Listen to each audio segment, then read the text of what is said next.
Hello everyone and welcome to a new video. So now let's see the generated code for our component to understand DI well. So let's go here for Dagger login component and open this generated class. First of all, it's generated by Dagger like what you see here. And this is Java code, okay? Simply, it's just final class which implements login component. So this is what I defined previously, okay? With my instance to get login manager. And you can see that it's very simple idea, just class implement interface, okay? And for this override method, I just initialized my login manager with its dependencies, local store, and API service. And also we have just a builder with a build method, which will return my Dagger login component. So it's simple component, as you can see here. Okay, very nice. So now we can see the beauty of Dagger, okay, and how can Dagger login component implements the login component interface, okay. So let's make a little enhancement for our code. Let's go back to our main activity, and I need to create an instance from login manager here.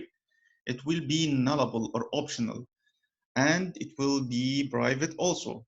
So let's add private var login manager, okay, like this, login manager, and make sure to add null initialization for it.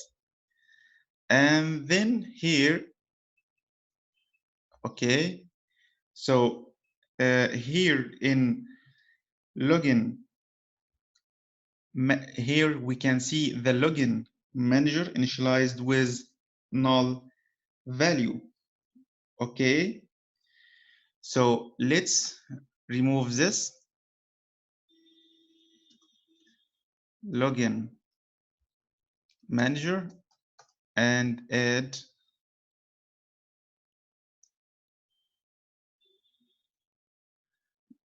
okay, let's add this here, and after that you can just call login manager, okay, but make sure to add save code because this is nullable. Okay, let's format our code to look better. Okay, as you can see, this is a little enhancement, but it's more powerful because here we can define variable as private, and this is very important in some situation. Okay, so now I can use constructor injection to create private variables from the dependencies that I need. Okay, so I am able to make private instance from our classes, and this may be very important for your use case, unlike field injection. So what is field injection? So I will answer this question in the next video. See you.